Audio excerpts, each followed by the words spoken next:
The thing that occurred to me just a little while ago, and that's really going to bother me, I think, is that I no longer have a way to gauge the milestones in my life.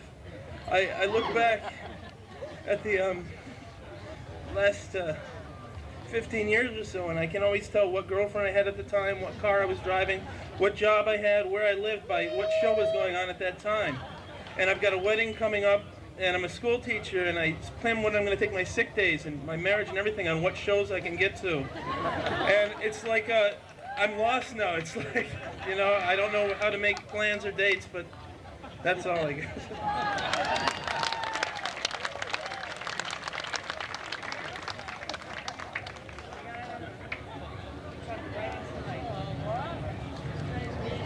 Hi, Jerry's spirit. Jerry's spirit lives on, and he wants to know that what is established in our counterculture after World War II is more than just a fashion. We're the ancients trying to reestablish our home and bring it back. And Garcia, he'll live. He'll reincarnate. The band was together before the band will reunite. The band is always. And just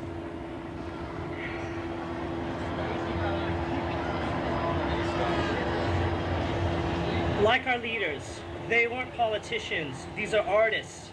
They came through the mediums that were the freest. Like our Jones, like our Hendrix, like all these people that established equality through their arts at the same time, you know.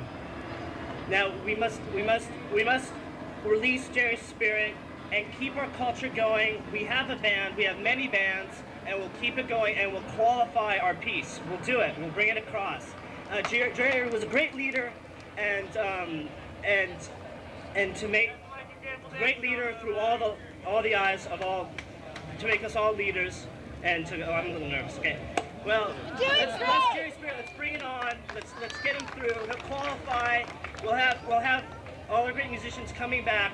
You know, these long intervals supposedly, but always here and always forever. Thank you.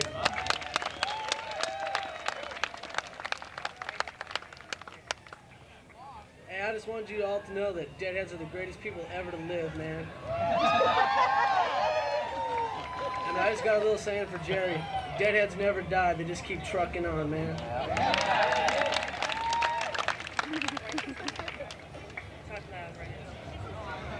I just moved here 2 months ago from Austin, Texas.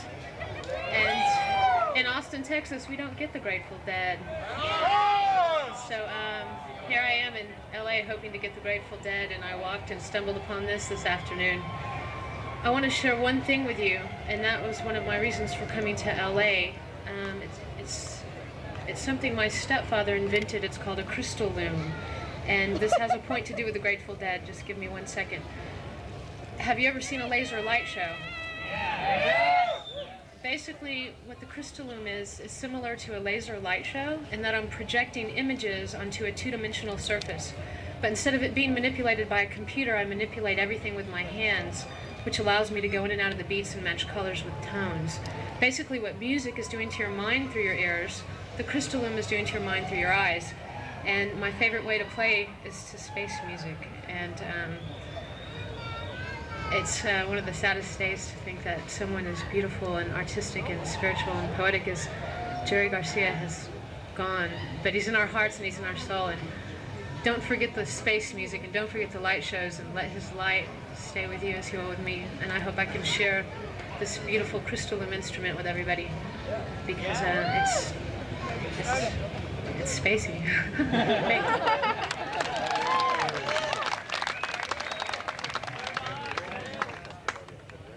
First Dead show I ever saw was 1972 in Philadelphia. I was 12 years old.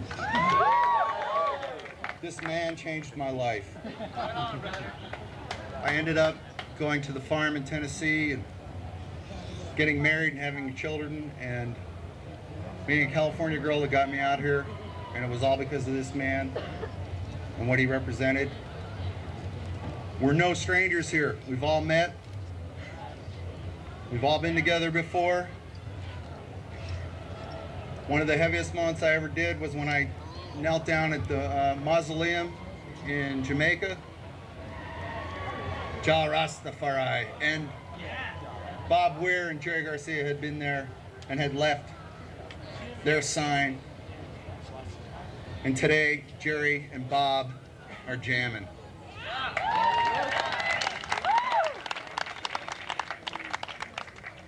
I don't know if you guys have found it as annoying as I have. When you see other bands with numerous recordings, you'd see them 2 or 3 nights in one week and they repeat the same show. That was what was so unique about the Grateful Dead. When I saw the Who 4 nights in 1 week, it was the same show over and over again, and I longed for a Grateful Dead show just to hear something not repeated. And I don't know if you remember that line from that song, if there's a rock and roll heaven, you know they got a hell of a band. It couldn't be more true now, huh?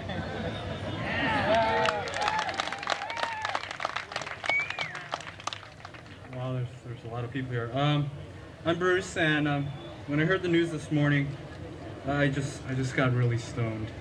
And it was like the coolest experience of my life.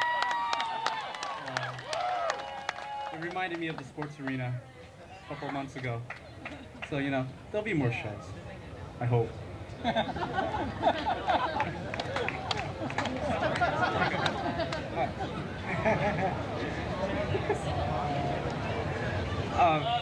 I got a short little story. Okay, me and my wife were in Ixtapa one day, walking down. I was wearing a tie-dye, and this guy comes running out of a restaurant. Says, "Are you Deadhead? Are you Deadhead?" I said, "Yeah, we like the Dead. You know, we love the." He said, "My girlfriend works for the Dead." I said, "Well, what'd she do? You know, I thought she maybe sold t-shirts or something." Well, it all turns out she was Sue Stevens. She was the Jerry's personal assistant.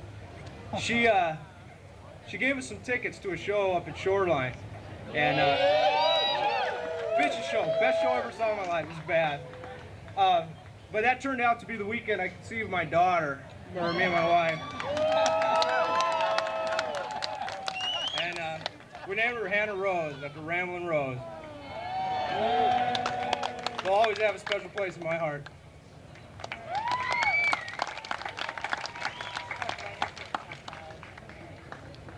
Hi, my name is Giselle, and I just want to tell you this really quick story about my last show, because I was in the hot sun and I was waiting for my friend. She was supposed to pick me up meet me at 2:30, and it was now 4 o'clock, and the show was going to start, and I didn't have a ticket. So this guy comes up to me. I'm dehydrated, like practically passing out, and he comes up and he says, "Do you have a ticket?" I said, "No, I've been trying to look for one, and I guess all the other ones are just bunk." And then he goes, "Well, I'll be right back." So he comes back and he gives me this ticket and a backstage pass, and he's all, "Go see Jerry." So I just want to say that Jerry will always be in our hearts. Thank you. Jerry went to all the shows.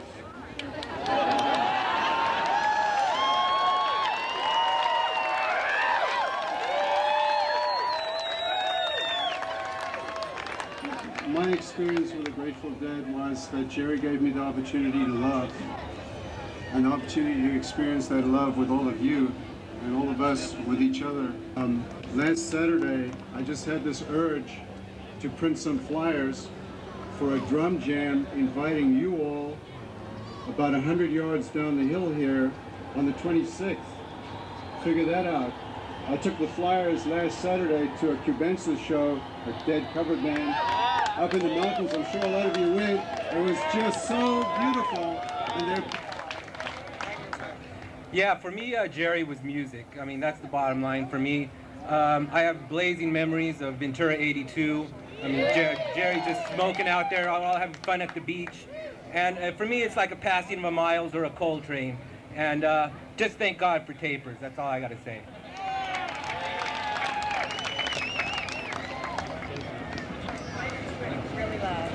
I'd just like to thank Jerry and the entire Grateful Dead band for their efforts of global conservation, dealing with the rainforests and other issues in the world here that we're facing today, and their tremendous effort and harmonic music that's so gifted and beautiful, it'll be everlasting.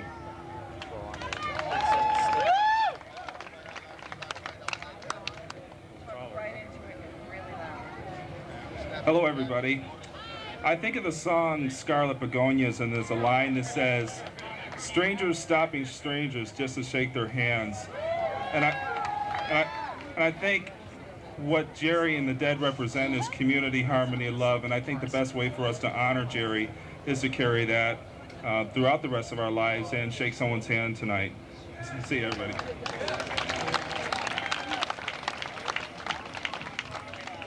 Thank you.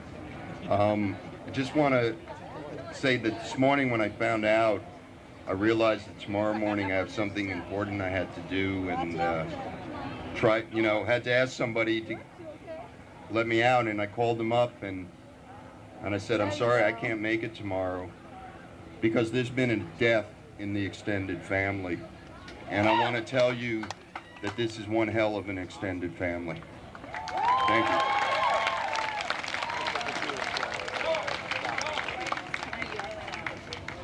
My name's Michael. I'm a deadaholic.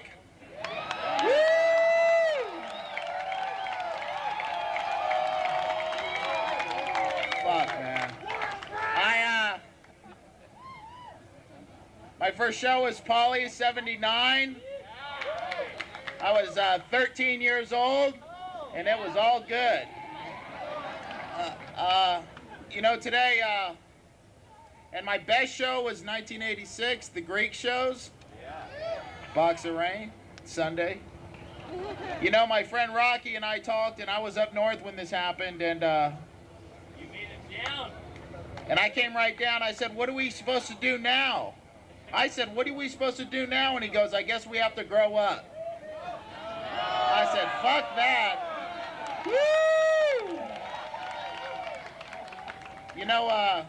I got a lot of older brothers, and I love them dearly. And it's because of the Grateful Dead we're able to share those special days and those special trips through the friendships only through the Grateful Dead. And, I don't know what's going to happen now to all those friendships. The girl I love the most in the world, I haven't seen in about 9 years, and I haven't heard from her. She called me today, and she's sad. And it's amazing the friendships that are built up around this kind of stuff.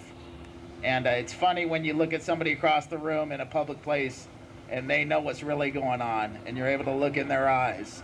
And I think we all here, everybody here today knows what's really going on. Woo!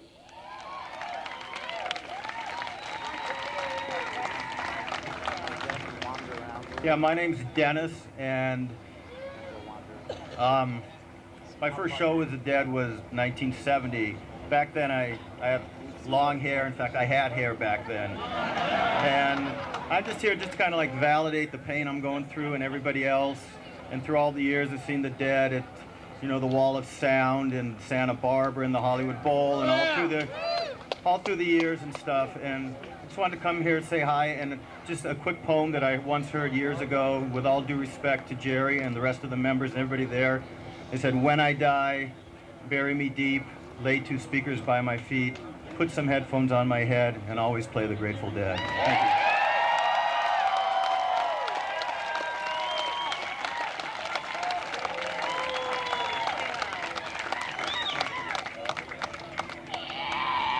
Wow, there's a lot of you fuckers out there. Jeez. My name is Barry. My first show was 1968 at the Fillmore West. Yes, I am old. I was at El Monte Legion Stadium in 1970 with about 500 of you. I've always wondered, anybody here at El Monte that year? No.